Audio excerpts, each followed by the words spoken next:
मैं दिनेश कुमार आप सभी के अपने YouTube चैनल ज्ञान की दुनिया में स्वागत करता हूं। आज हम साइंस के ऐसे टॉपिक पढ़ेंगे जहां से प्रत्येक प्रतियोगी परीक्षा में प्रश्न पूछे जाते हैं। तो आज साइंस का टॉपिक है रक्त।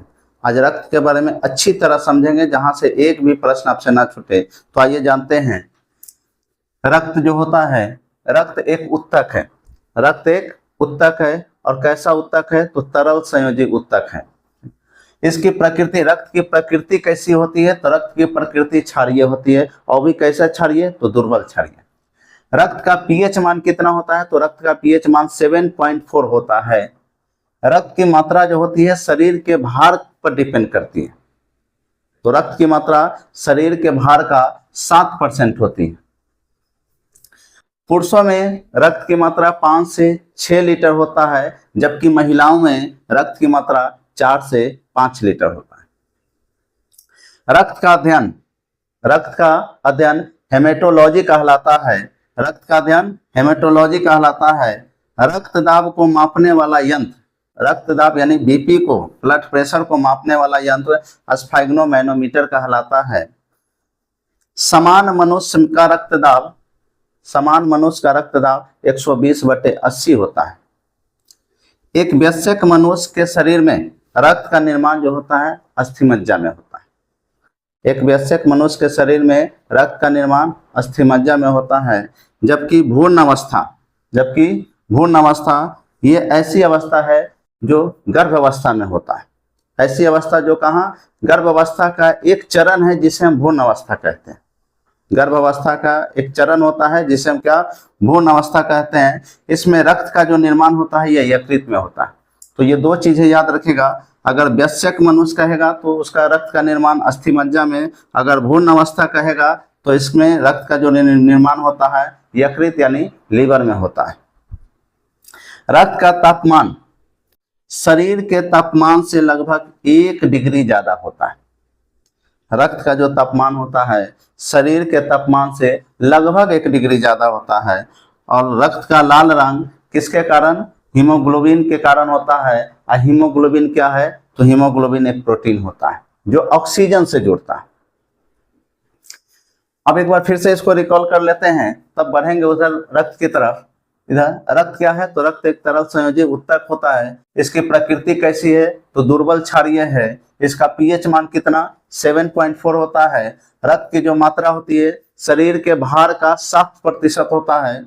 पुरुष में 5 से 6 लीटर, जबकि महिला में 4 से 5 लीटर होता है। रक्त का अध्ययन हेमेटोलॉजी कहलाता है। रक्तदाब को मापने वाला यंत्र स्फैग्नोमैनोमीटर कहलाता है। समान मनुष्य का रक्तदाब 120/80 होता है।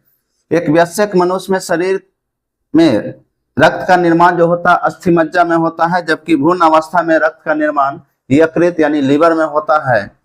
रक्त का तापमान शरीर के तापमान से लगभग 1 डिग्री ज्यादा होता है।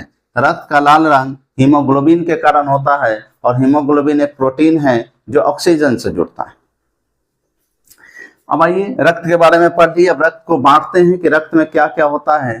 तो रक्त को हम 2 भागों में बांटे हैं, एक प्लाज्मा तो दूसरा क्या? रक्त कोशिका। एक प्लाज्मा तो दूसरा क्या? रक्त कोशिका। प्लाज्मा की मात्रा देखा जाए तो रक्त में प्लाज्मा की मात्रा 55% होता है, जबकि रक्त कोशिका में इसकी मात्रा 45% होती है। रक्त में प्लाज्मा की मात्रा 55%, जबकि रक्त कोशिका की मात्रा कितना? 45% होता है। अगर रक्त कोशिका को बांटा जाए तो रक्त कोशिका 3 भागों में, पहला आरबीसी, दूसरा डब्ल्यूबीसी, तीसरा प्लेटलेट। रक्त कोशिका को अगर बांटे तो कितने भागों में? 3 भागों में। पहला आरबीसी, दूसरा डब्ल्यूबीसी, तीसरा प्लेटलेट्स।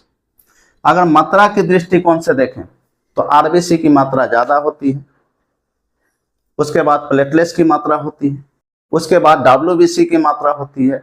लेकिन अगर आकार के दृष्टिकोण से देखिएगा या आकार के दृष्टिकोण से देखा जाए तो सबसे ज्यादा डब्ल्यूबीसी, उसके बाद आरबीसी, उसके बाद क्या? प्लेटलेट्स। तो ये मात्रा है, ये क्या है? आकार के दृष्टिकोण है। अब आइए आरबीसी के बारे में पढ़ते हैं। तो एक बार देख लेते हैं आरबीसी रक्त को कितने भागों में? 2 भागों में, प्लाज्मा और रक्त कोशिका। रक्त कोशिका को कितने भागों में? 3 भागों में। RBC, WBC, platelets. अगर मात्रा के दृष्टिकोण से देखा जाए तो सबसे ज्यादा मात्रा आरबीसी का, फिर प्लेटलेट्स का, फिर डब्ल्यूबीसी का। अगर आकार की दृष्टि से देखिएगा तो आकार में डब्ल्यूबीसी, फिर आरबीसी, तब प्लेटलेट्स। यहां तक किन्हीं को दिक्कत नहीं। अब आइए आरबीसी के बारे में जानेंगे कि आरबीसी क्या है। तो आरबीसी में, रक्त में आरबीसी की जो मात्रा होती है 90% होती है। ये रक्त में जो आरबीसी की मात्रा कितना परसेंट? 90% होती है। आरबीसी का जीवन काल जो होता है 120 दिन होता है। आरबीसी का निर्माण जो होता है अस्थि मज्जा में होता है। आरबीसी का जो मृत्यु होता है प्लीहा में होता है। आरबीसी का कब्रिस्तान जो होता है प्लीहा को कहा जाता है। और आरबीसी का जो काम है ऑक्सीजन और कार्बन डाइऑक्साइड का क्या करना? संवहन करना। आरबीसी का ये है, यानी आरबीसी में रक्त की मात्रा 90%, जीवन काल 120 दिन, निर्माण अस्थि मज्जा में, मृत्यु प्लीहा में, आरबीसी का कब्रिस्तान प्लीहा को। आरबीसी का काम क्या है? तो ऑक्सीजन और कार्बन डाइऑक्साइड का क्या करना? संवहन करना। आरबीसी के कमी से होने वाले रोग, तो आरबीसी की कमी से दो रोग होते हैं, एक एनीमिया तो दूसरा क्या? पीलिया। आरबीसी के कारण होने वाले कितने रोग? दो रोग, एक एनीमिया और क्या? एक पीलिया। अब हम आरबीसी के बारे में पढ़ लिए थे, अब चलते हैं डब्ल्यूबीसी के तरफ। डब्ल्यूबीसी का मतलब व्हाइट ब्लड सेल, श्वेत रक्त कोशिकाएं भी कहा जाता है। अब इसके बारे में पढ़ा जाए तो इसके रक्त में जो मात्रा होती है सबसे कम होता है। रक्त में मात्रा इसकी सबसे कम होती है, सबसे ज्यादा मात्रा आरबीसी की, फिर प्लेटलेट्स की, फिर डब्ल्यूबीसी की। इसका जीवन काल 13 से 20 दिन होता है। इसका जीवन काल 13 से 20 दिन होता है, कहीं कहीं 12 से 20 दिन तक दिया रहेगा।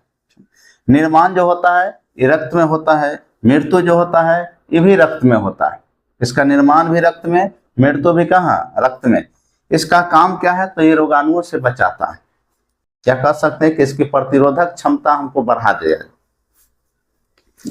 डब्ल्यूबीसी की कमी से होने वाले रोग, तो डब्ल्यूबीसी की कमी से होने वाले दो रोग होते हैं, एक एड्स होता है, दूसरा ब्लड कैंसर। डब्ल्यूबीसी की कमी से होने वाले कितने रोग? दो, एक एड्स तो दूसरा क्या? Blood cancer. एड्स जो होता है एचआईवी वायरस के कारण होता है, एचआईवी वायरस के कारण होता है। अब डब्ल्यूबीसी के प्रकार देखिए तो डब्ल्यूबीसी दो प्रकार के होते हैं। हमारे शरीर में डब्ल्यूबीसी कितने? दो प्रकार के, पहला लिम्फोसाइट और दूसरा मोनोसाइट। एक लिम्फोसाइट और दूसरा मोनोसाइट। लिम्फोसाइट का काम क्या है कि हमारे शरीर को बीमारी से बचाता है, हमारे शरीर को बीमारी से बचाता है। जबकि मोनोसाइट का काम क्या है कि हमारे शरीर में घाव को भरने का काम करता है। डब्ल्यूबीसी कितने प्रकार के? दो, एक लिम्फोसाइट, दूसरा मोनोसाइट। लिम्फोसाइट बीमारी से बचाता है, जबकि मोनोसाइट घाव को भरने का कार्य करता है। चलिए अब यहाँ देखिएगा, ये VVI है, थोड़ा सा बार बार प्रश्न पूछे जाते हैं कि यदि शरीर में डब्ल्यूबीसी की मात्रा अगर बढ़ जाए, डब्ल्यूबीसी की मात्रा क्या हो जाए? बढ़ जाए, तो इसको ल्यूकेमिया कहा जाता है। जब मनुष्य के शरीर में डब्ल्यूबीसी की मात्रा बढ़ जाए तो इसको ल्यूकेमिया कहा जाता है, और जब डब्ल्यूबीसी की मात्रा घट जाए तो इसको ल्यूकोपिनिया कहा जाता है। ल्यूकोपिनिया कहा जाता है। तो एक बार डब्ल्यूबीसी की मात्रा बढ़ेगा, एक बार क्या? घटेगा। बढ़ेगा तो ल्यूकेमिया और घटेगा तो ल्यूकोपिनिया। डब्ल्यूबीसी के बारे में क्लियर है? एक बार फिर से देख लीजिए। रक्त की मात्रा सबसे कम होती है, जीवन काल 13 से 20 दिन होता है, निर्माण रक्त में होता है, मृत्यु रक्त में होता है। काम क्या है? तो इसका काम है रोगाणुओं से रक्षा करना या प्रतिरोधक क्षमता को क्या करना? बढ़ा देना। डब्ल्यूबीसी से कमी से होने वाले कितने रोग? दो, एक होता है एड्स तो दूसरा क्या? Blood cancer. एड्स किस वायरस के कारण? तो एचआईवी वायरस के कारण होता है। ब्लड कितने, डब्ल्यूबीसी कितने प्रकार के? दो प्रकार के, एक लिम्फोसाइट, एक मोनोसाइट। लिम्फोसाइट का काम क्या है? ये बीमारी से बचाएगा, जबकि मोनोसाइट हमें घाव को भरने का काम करता है। जब डब्ल्यूबीसी की मात्रा बढ़ जाए तो ल्यूकेमिया, और डब्ल्यूबीसी की मात्रा घट जाए तो ल्यूकोपिनिया, है ना। आरबीसी पढ़ लिए, डब्ल्यूबीसी पढ़ लिए, अब आइए किधर? प्लेटलेट्स की तरफ। तो प्लेटलेट्स में जो होता है, रक्त में मात्रा जो होती है प्लेटलेट्स का 4.5 लाख से 6 लाख प्रति लीटर होता है। 4.5 लाख से 6 लाख प्रति लीटर होता है। इसका जीवन काल जो होता है 7 से 10 दिन। प्लेटलेट्स का जीवन काल 7 से 10 दिन होता है। इसका निर्माण जो होता है अस्थि मज्जा में होता है, और इसकी मृत्यु जो होती है प्लीहा में होता है। यानी आरबीसी का भी निर्माण और आरबीसी की मृत्यु वही होती है जहां प्लेटलेट्स का निर्माण और मृत्यु होता है। निर्माण अस्थिमज्जा में, मृत्यु प्लीहा में। इसका कार्य क्या है? तो एक कार्य क्या है कि रक्त के बहाव को रोकने का काम करता है। यानी शरीर में कहीं भी कट ले जाए, जो ब्लड निकलता है बाहर, उसको क्या करता है? रोकने का काम कौन करता है? प्लेटलेट्स। यानी शरीर में कहीं भी कट लग जाए और ब्लड जब शरीर से बाहर निकलना शुरू हो जाता है तो उसको रोकता कौन है? प्लेटलेट्स। तो इसका काम क्या है? रक्त के बहाव को क्या करना? रोकना। प्लेटलेट्स की मात्रा में एकदम अगर कमी आ गई तो इसका दो ही कारण है। अगर शरीर में प्लेटलेट्स की मात्रा में एकदम अगर कमी आ गई तो इसका दो कारण है, एगो चिकनगुनिया, एगो डेंगू। ये दोनों एक प्रकार की बीमारी है, एक चिकनगुनिया, दूसरा क्या? डेंगू। चिकनगुनिया और डेंगू में प्लेटलेट्स की मात्रा एकदम गिर जाती है, एकदम कम हो जाती है ना। डेंगू जो होता है एडिज एजिप्टी मच्छर काटने से होता है। एडिज एजिप्टी के मच्छर के काटने से कौन सा बीमारी? डेंगू की बीमारी होती है। अब एक नोट याद रखिएगा, मानव शरीर में खून हिपेरिन के कारण, मानव शरीर में खून हिपेरिन के कारण नहीं जमता। मानव शरीर के जो अंदर खून होता है किसके कारण नहीं जमता? तो किसके कारण? हिपेरिन के कारण नहीं जमता। एक बार फिर से देख लेते हैं। प्लेटलेट्स की रक्त में मात्रा 4.5 से 6 लाख प्रति लीटर, जीवन काल 7 से 10 दिन, निर्माण अस्थिमज्जा में, मृत्यु प्लीहा में, कार्य रक्त के बहाव को क्या करना? रोकना। प्लेटलेट्स में मात्रा की एकदम कमी के कितने कारण? दो, एक चिकनगुनिया, एक क्या? डेंगू। डेंगू किसके कारण? एडिज एजिप्टी मच्छर के काटने के कारण। और नोट में है कि मानव शरीर में खून किसकी उपस्थिति के कारण नहीं जमता? तो हिपेरिन के कारण। तो आज हम ब्लड को अच्छी तरह से देखें। उम्मीद है वीडियो अच्छा लगा होगा। लाइक करें, सब्सक्राइब करें। अब फिर से मिलते हैं नए वीडियो के साथ, तब तक के लिए जय हिंद।